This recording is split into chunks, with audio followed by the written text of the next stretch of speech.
प्रिय विद्यार्थियों, BA part third year paper first आधुनिक भारत का इतिहास का छठा लेसन 1857 की क्रांति आज प्रारंभ होगा। देखिए, आपके कुल 5 लेसन समाप्त हो चुके हैं।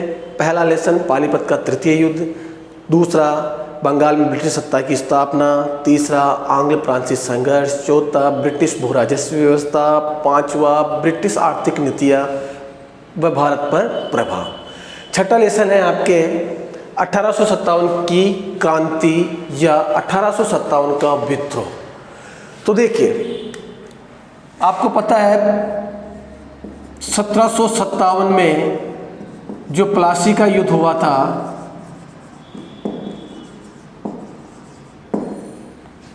जिससे बंगाल में ब्रिटिश सत्ता की स्थापना हुई थी, तब से लेकर 1857 ईस्वी तक यानी 100 वर्षों तक अंग्रेजों ने भरपूर मात्रा में भारतीयों का शोषण किया, आर्थिक रूप से काफ़ी कमज़ोर कर दिया और जितना हो सका उतना धन दौलत भारत से लूटकर ब्रिटेन ले गए। तो कहा जाता है कि 1857 में जो क्रांति हुई, जो विद्रोह हुआ, वो किसी अल्प समय का परिणाम नहीं था। ये एक बहुत लंबे समय की जो लोगों के मन में जो चिंगारी भड़कने वाली थी, जो आग दिलों में लगी हुई थी, बस उसे दिखाने की ज़रूरत थी और वो घटना 1857 को हुई, जिसकी वजह से यह विद्रोह हुआ, एक क्रांति हुई और यह अंग्रेजी शासनकाल का सबसे महत्वपूर्ण विद्रोह था। यानी कि यह विद्रोह इतना भयंकर था कि अंग्रेज बड़ी मुश्किल से इस विद्रोह का दमन कर पाए। लेकिन अब इस लेसन को प्रारंभ करने से पहले अपन ये देखते हैं कि भाई 1857 का विद्रोह हुआ क्यों, इसके कारण क्या थे, क्या ऐसी परिस्थितियां उत्पन्न हो गई थी कि भारतीयों को विद्रोह करना पड़ा, और विद्रोह भी छोटा नहीं, व्यापक रूप से। हालांकि ऐसा नहीं था कि इससे पहले विद्रोह नहीं हुआ, इससे पहले भी समय समय पर भारतीयों ने, विभिन्न वर्गों ने अंग्रेजी सरकार के खिलाफ, कंपनी सरकार के खिलाफ विद्रोह किए थे, लेकिन अंग्रेजों ने आसानी से उनका दमन कर दिया था। लेकिन एकमात्र ऐसा विद्रोह था जिसका दमन बड़ी मुश्किल से कर पाए थे। तो देखिए, 1857 का जो विद्रोह हुआ था उसके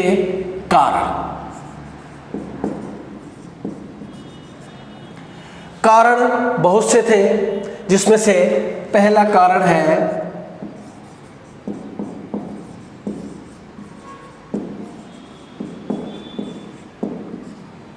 आर्थिक कारण। यानी कहा जाता है कि अंग्रेजों ने मात्र एक कंपनी बन के आई थी, अंग्रेजी ईस्ट इंडिया कंपनी, और उसका एकमात्र उद्देश्य था कि सिर्फ और सिर्फ भारत में व्यापार करना है, और अनुमति ली थी उन्होंने प्रारंभ में, तब जाकर उन्हें व्यापार करने की अनुमति मिली थी। लेकिन कभी किसी ने सोचा नहीं था, भारतीय राजाओं ने कभी ये सोचा नहीं था कि यही व्यापार करने वाली कंपनी भारत की सर्वोच्च शक्ति बन जाएगी, भारत की मालकिन बन जाएगी। तो देखिए, अब अंग्रेजों ने क्या किया, कंपनी के मार्फत व्यापार करते करते बंगाल में ब्रिटिश सत्ता की स्थापना की। फिर लगातार अगले सालों तक भारतीयों का लगातार शोषण किया, जितना हो सके उतना धन दौलत उन्होंने लूटा, ब्रिटेन भेजा। यानी कुल मिला के 1857 की क्रांति का जो पहला कारण है वो आर्थिक कारण यानी धन की लूट, भारतीयों का शोषण। तो लगातार धन की लूट होती गई, भारतीयों का शोषण होता गया, तो अब भारतीयों के पास एकमात्र उपाय था और वो था विद्रोह। इसी वजह से 1857 का विद्रोह हुआ। क्लियर है? आर्थिक में मतलब आ जाती है इकोनॉमी, पैसों की बात। दूसरा कारण माना जाता है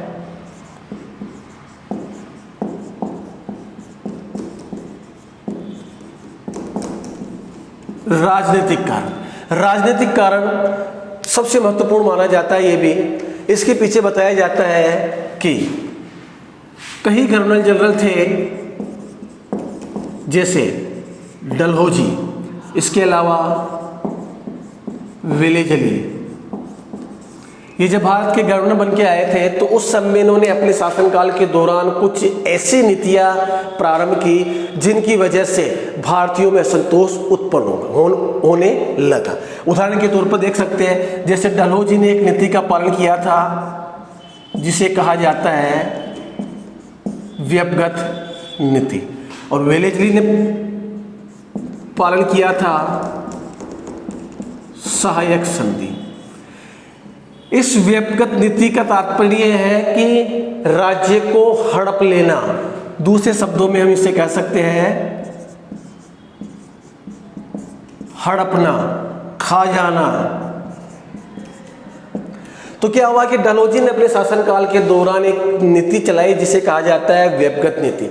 व्यपगत नीति के तहत ये होता था कि अगर कोई राजा निसंतान मर जाता है तो उसे गोद लेने का अधिकार समाप्त कर दिया गया। उसे कोई अधिकार नहीं था कि वो गोद लेकर अपना राजवंश चला सके।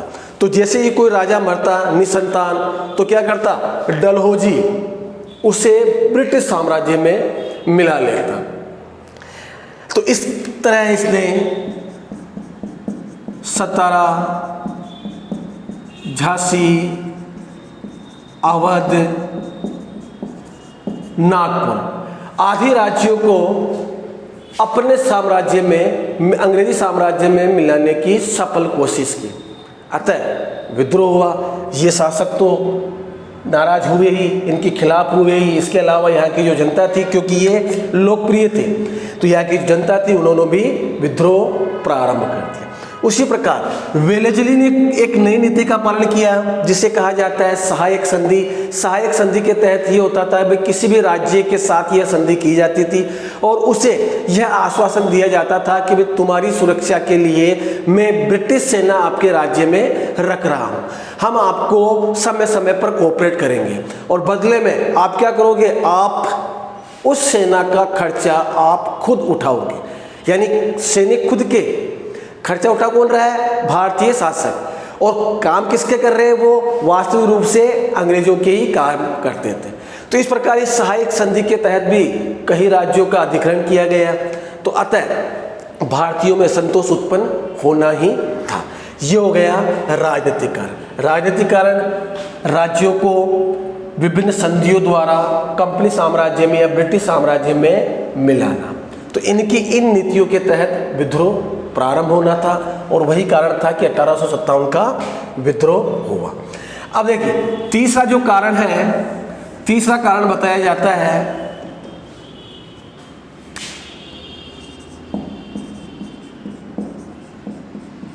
सामाजिक कारण। सामाजिक कारण यानी समाज में उच्च व निम्न का भेद होना।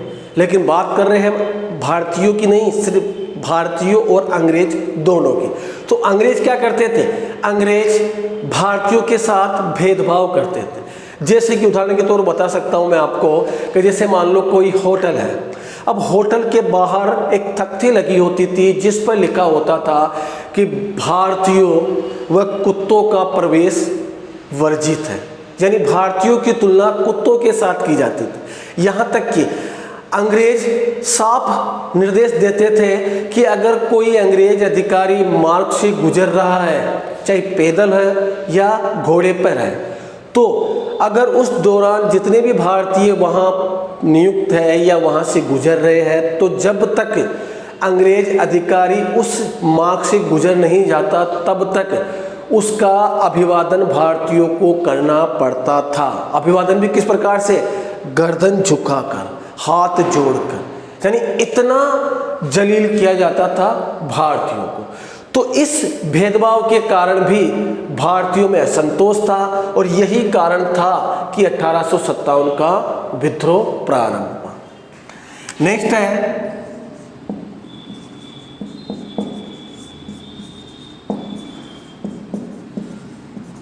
धार्मिक कारण। धार्मिक कारण कहा जाता है कि 1833 में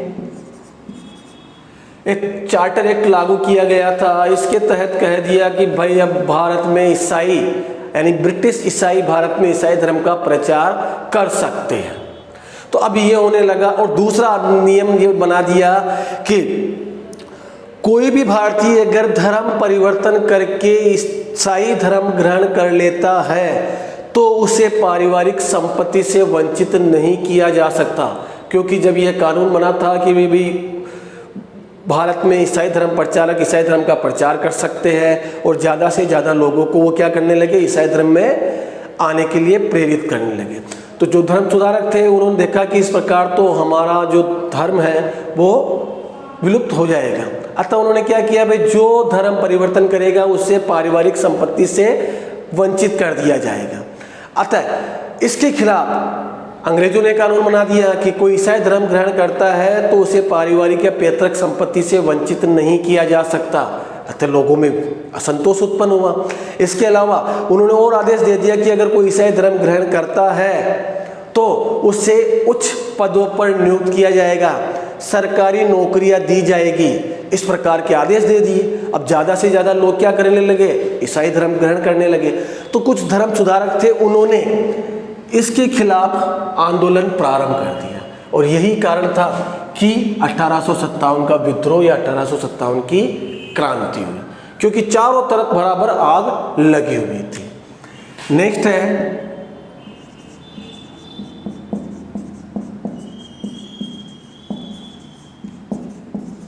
प्रशासनिक कारण। प्रशासनिक कारण में माना जाता है कि वही बात आ गई डलहौजी की।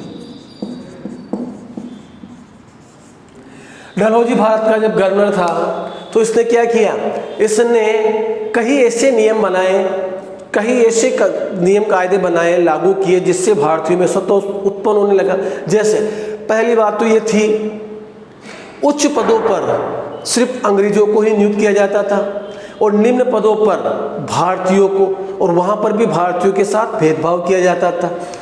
और इसके अलावा दूसरा सबसे बड़ा कारण ये माना जाता है कि उस समय मुगल बादशाह था अंतिम बहादुर शाह जफर, उसको लॉर्ड डलहौजी ने आदेश दे दिया कि अब तुझे यह लाल किला खाली करना पड़ेगा और कुतुब मीनार में जाकर रहना पड़ेगा।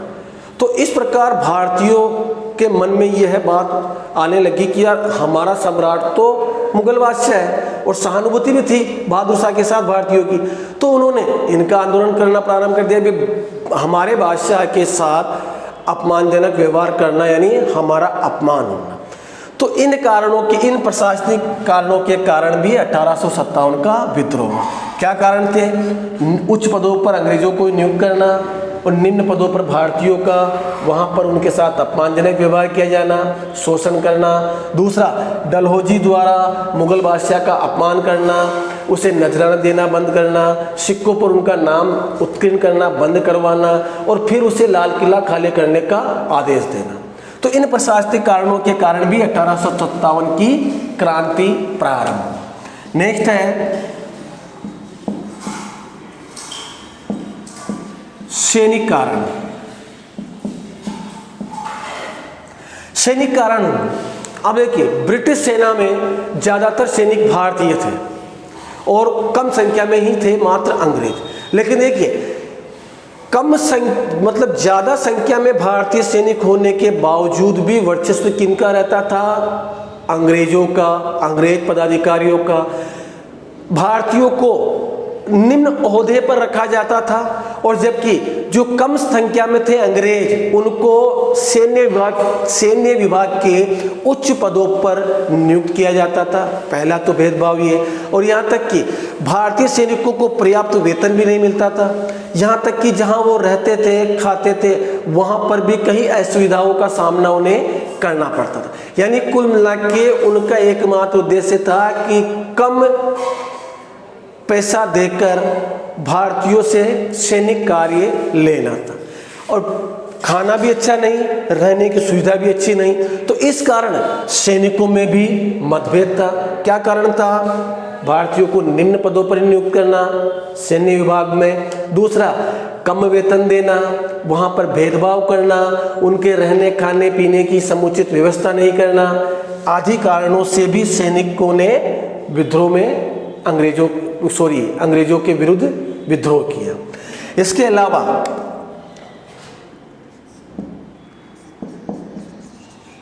तात्कालीन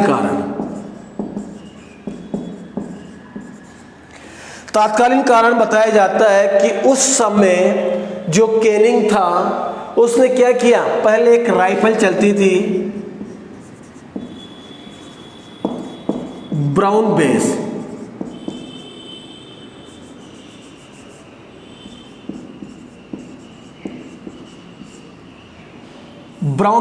यानी मशीन गन का नाम है ब्राउन बेस। इसकी जगह क्या हुआ कि कैनिंग जो कि भारत का गवर्नर था, उस कैनिंग ने क्या किया, ब्राउन बेस राइफल के स्थान पर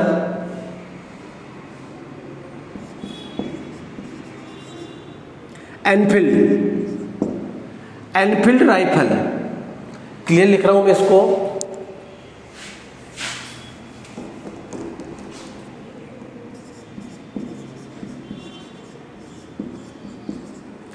ब्राउन बेस के स्थान पर नई रिवॉल्वर सैनिकों के लिए व्यवस्था की, नई रिवॉल्वर की, जिसका नाम था एनफील्ड।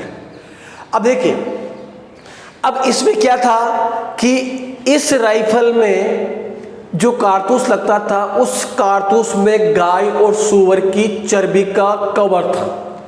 तो इसका जब पता सैनिकों को चला तो देखिए, हिंदू धर्म में गौ मांस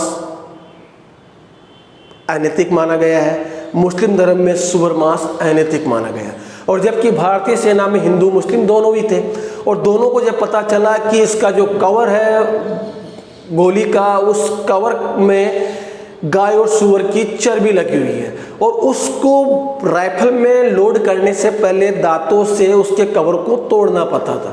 तो सैनिकों को यह पता चला कि ये तो हमारा धर्म भ्रष्ट कर रहा है, अतः सैनिकों ने विद्रोह कर दिया। ये था तात्कालीन कारण, और ये घटना घटी थी 29 मार्च 1857 को। कहां पर? बैरकपुर छावनी में।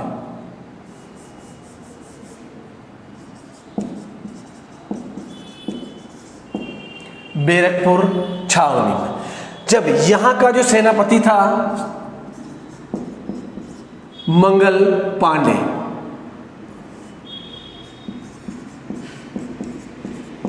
जो कि एक ब्राह्मण था, जब 29 मार्च 1857 को बैरकपुर छावनी के सैनिक मंगल पांडे को जब यह पता चला कि इसमें गाय व सूअर की चर्बी से कवर बनाया गया है कारतूस का, तो मंगल पांडे ने विद्रोह कर दिया बैरकपुर छावनी में 29 मार्च को। और विद्रोह करते हुए कर्नल बाग व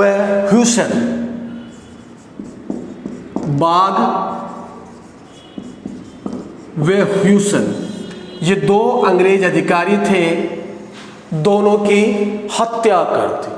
हालांकि अंग्रेजों ने तुरंत माहौल को संभालते हुए किस किस की हत्या की थी? बाग व ह्यूसन की। तात्कालीन कारण बहुत महत्वपूर्ण है, क्या था? 29 मार्च 1857 को बैरकपुर छावनी में मंगल पांडे को जब यह पता चला कि ब्राउन बेस के स्थान पर जो राइफल प्रयोग कर रहे हैं एनफील्ड राइफल, उसमें गाय व सूअर के कवर से चर्बी लगे कारतूसों का कवर है, और तो मंगल पांडे ने विद्रोह कर दिया और अंग्रेज अधिकारी बाग व ह्यूसन की हत्या कर दी। लेकिन अंग्रेजों ने तुरंत मामले को संभाला और संभालते हुए मंगल पांडे को कैद कर लिया, और कैद करके इस छावनी के विद्रोह को दबा दिया, और 8 अप्रैल 1857 को मंगल पांडे को फांसी दे दी गई। तो इस प्रकार यह जो घटना एक चिंगारी लगी थी, इस चिंगारी को तुरंत अंग्रेजों ने दबा दिया। तो ये थे 1857 की क्रांति के महत्वपूर्ण कारण। रिपीट कर रहा हूं, आर्थिक कारण यानी धन दौलत लूटते थे, भारतीयों का शोषण करते थे। राजनीतिक कारण, भेदभाव किया जाता था। सामाजिक कारण, अपमानजनक व्यवहार किया जाता था। धार्मिक कारण, ईसाई धर्म का प्रचार, प्रशासनिक कारण, वो डलहौजी की नीतियों के बारे में बता दिया मैंने। सैनिक कारण, सैनिकों को पर्याप्त वेतन नहीं मिलता था, रहने खाने की सुविधा नहीं थी। तात्कालिक कारण, ब्राउन बेस राइफल की जगह एनफील्ड राइफल का प्रयोग किया जाने लगा, जिसमें गाय व सुअर की चर्बी लगे कवर थे कारतूसों पर। तो अतः 29 मार्च 1857 को बैरकपुर छावनी में मंगल पांडे ने विद्रोह किया। विद्रोह करके बाघ व हुसैन की हत्या कर दी, लेकिन अंग्रेजों ने तुरंत मामला संभालते हुए मंगल पांडे को कैद कर लिया, विद्रोह का दमन कर दिया और 8 अप्रैल 1857 को मंगल पांडे को मृत्युदंड दे दिया। इसी के साथ ये जो घटनाएं चली थी वो क्लोज हो गई। लेकिन अंग्रेजों ने सोचा कि इस विद्रोह का हमने दमन कर दिया, यानी जो कारतूस के चक्कर में जो विद्रोह प्रारंभ हुआ उसका हमने दमन कर दिया। लेकिन वास्तविक रूप से ऐसा नहीं था, क्योंकि अब आग चारों तरफ फैल चुकी थी। तो देखिए, ये हो गए आपके कारण। अब दूसरा जो महत्वपूर्ण बात बताना चाहता हूं कि उस समय महत्वपूर्ण बात है, उस समय मुगल बादशाह कौन था?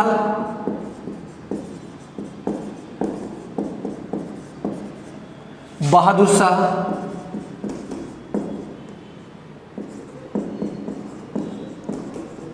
बहादुर शाह जफर। गवर्नर कौन था? गवर्नर था उस समय लॉर्ड कैनिंग। इसके अलावा ब्रिटेन का जो प्रधानमंत्री था ये कौन था?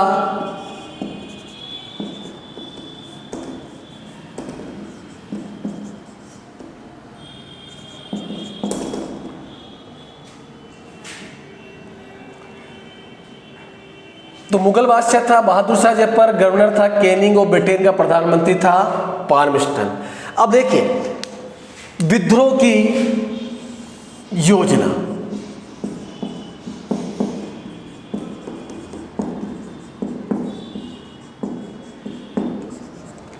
अब देखिए, इन घटनाओं के कारण अब यह निश्चित हो गया था कि भारतीयों के मन में असंतोष चारों तरफ फैल चुका है और देश के विभिन्न भागों में असंतोष पनपने लगा हुआ है और 1857 की क्रांति या एक विद्रोह प्रारंभ होगा। तो अब कहा जाता है कि इन घटनाओं के कारण, ये अचानक ही घटने वाली नहीं घटनाएं थी, ये लगातार घटनाएं चल रही थी। तो अब विद्रोह की योजना बनाई जाने लगी। विद्रोह की योजना बनाई जाने लगी। तो विद्रोह की जो योजना बनाई गई उसके तहत 31 मई 1857 का दिन तय किया गया। यानी अब विद्रोही ने क्या किया? विद्रोही ने ये किया कि भाई हमें विद्रोह करना है, क्योंकि चारों तरफ की सूचनाएं उन्हें प्राप्त हो रही थी भी भारतीयों में संतोष पनप चुका है, अब बस शुरुआत करनी है। तो अब विद्रोह की योजनाएं बना ली गई और यह निश्चित किया गया भी 31 मई 1857 के दिन पूरे भारत में विद्रोह करना है कंपनी सरकार के खिलाफ, अंग्रेजों के खिलाफ। और इस क्रांति का जो प्रतीक चिन्ह बनाया गया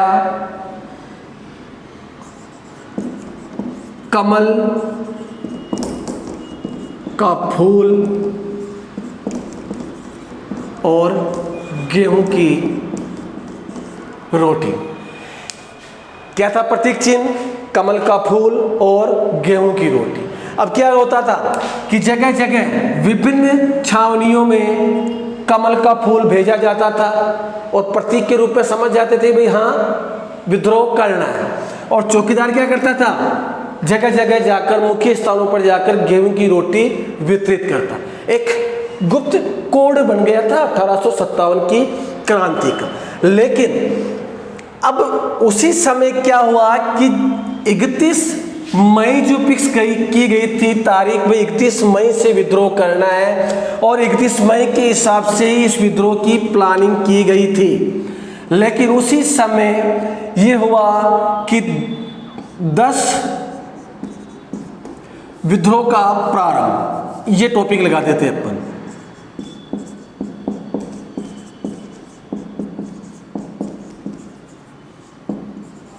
विद्रोह का प्रारंभ। कहा जाता है कि योजना बनाई गई थी 31 मई की, लेकिन 10 मई को ही यह विद्रोह प्रारंभ हो गया। कहां पर? मेरठ छावनी में। कहा जाता है कि 10 मई 1857 को मेरठ छावनी के सैनिकों ने विद्रोह कर दिया। कारतूस का कारण, भेदभाव के कारण, कुल मिला के यहाँ पर विद्रोह प्रारंभ हो गया 31 मई से पहले, यानी तय समय से पहले ही विद्रोह प्रारंभ हो गया मेरठ छावनी में। और विद्रोहियों ने मेरठ छावनी के जो अंग्रेज सैनिक थे उन्हें मौत के घाट उतार दिया और वहाँ से शस्त्र वगैरह लूटकर दिल्ली के लिए निकल पड़े। और एक नारा दिया इन्होंने, चलो दिल्ली, चलो दिल्ली का नारा देते हुए 10 मई को दिल्ली की ओर कूच कर गए। और कहा जाता है कि 11 मई 1857 को दिल्ली पहुंचे और वहां जो अंतिम सम्राट था बहादुर शाह जफर, जफर इसलिए कहा जाता है कि जफर के उपनाम से ये कविताएं लिखता था, वहां जाकर, क्योंकि सहानुभूति किसके साथ थी? मुगल बादशाह बहादुर शाह के साथ, भारतीयों की। तो अब इन्होंने विद्रोह कर दिया और विद्रोह करने के पश्चात एकमात्र लगा सहारा कौन है भाई? बहादुर शाह जफर, हमारा जो मुगल सम्राट है, वहीं चलते। 11 मई को दिल्ली पहुंच गए। दिल्ली जाकर बहादुर शाह जफर के सामने खड़े हो गए सारे मेरठ छावनी के सैनिक और मुगल बादशाह को कहा कि हमने विद्रोह प्रारंभ कर दिया है ब्रिटिश हुकूमत के खिलाफ और हम आपको हमारा सम्राट और हमारा नेता मानते हैं। हम आपके नेतृत्व में ही अंग्रेजों के विरुद्ध संघर्ष करेंगे। अब कुछ इतिहासकार कहते हैं कि लगभग 80-82 साल का था बहादुर शाह जफर। अब बहादुर शाह जफर की मन की अभिलाषा के बारे में जैसा इतिहासकार कहते हैं कि बहादुर शाह के सामने एक तरफ कुआं था, एक तरफ खाई थी। वो इसलिए क्योंकि अब सैनिकों ने तो बहादुर शाह को अपना नेता घोषित कर दिया, भाई हम आपके नेतृत्व में ही संघर्ष करेंगे। लेकिन अब बहादुर शाह के सामने समस्या ये थी कि विद्रोहियों का साथ दे या अंग्रेजों का, क्योंकि अगर विद्रोहियों का साथ नहीं देते हैं तो ये विद्रोही हो सकता है कि उसे ही मौत के घाट उतार दे, और अंग्रेजों के विरुद्ध जाते हैं तो बहादुर शाह जफर ने पहले भी जो विद्रोह हुए थे देख ली थी कंडीशन उनकी, भाई क्या असर हुआ, विद्रोह का दमन कर दिया गया है अंग्रेजों द्वारा। अगर मैं इनका साथ देता हूँ तो मेरा भी दमन निश्चित है। लेकिन कुल मिला के बात यह सही है कि बहादुर शाह जफर ने मेरठ छावनी के सैनिकों को कह दिया कि हाँ मैं तुम्हें नेतृत्व प्रदान करूँगा। इस प्रकार यह जैसे ही सूचना भारत के विभिन्न जगहों पर फैली, वे क्रांतिकारियों ने विद्रोह कर दिया और विद्रोह में सहयोग कर रहे हैं बहादुर शाह जफर जो कि मुगल सम्राट, तो उन्होंने भी अपने अपने राज्यों में विद्रोह कर दिया। जैसे कानपुर में हुआ, ग्वालियर में हुआ, बिहार में हुआ, आदि कई जगहों पर यह आंदोलन प्रारंभ हो गया। लेकिन धीरे धीरे धीरे अंग्रेजों ने कूटनीति का परिचय देते हुए कई भारतीय शासकों को अपने पक्ष में किया और इस विद्रोह का दमन कर दिया। तो अपन बात करते हैं अभी इस लेसन में सिर्फ और सिर्फ बहादुर शाह जफर की। तो अब कहा जाता है कि 11 मई से लेकर 20 सितंबर 1857 से पहले तक बहादुर शाह जफर के नेतृत्व में सैनिकों ने चारों तरफ विद्रोह करना प्रारंभ कर दिया और इनका कार्य क्षेत्र विशेषतर दिल्ली क्षेत्र के आसपास था, जहां तक कि दिल्ली पर इनका आधिपत्य स्थापित होने ही वाला था। लेकिन रणनीति सही नहीं थी, इसलिए थोड़े असफल हो गए। तो उस समय हडसन जो था अंग्रेज अधिकारी, इस हडसन ने क्या किया, दिल्ली के जो विद्रोही थे उन विद्रोहियों का दमन करना प्रारंभ कर दिया और पूरी 20 सितंबर 1857 तक इन विद्रोहियों का पूर्णतया दमन कर दिया और बहादुर शाह जफर की खोजबीन की गई। तो बहादुर शाह जफर हुमायूं का जो मकबरा है वहाँ पर अपने पुत्रों के साथ छुपा हुआ था और वहाँ पर अंग्रेज अधिकारी हडसन ने उसे कैद किया और बहादुर शाह जफर के सामने ही उसके 2 पुत्रों को मौत के घाट उतार दिया और उसके पश्चात बहादुर शाह जफर को रंगून निर्वासन कर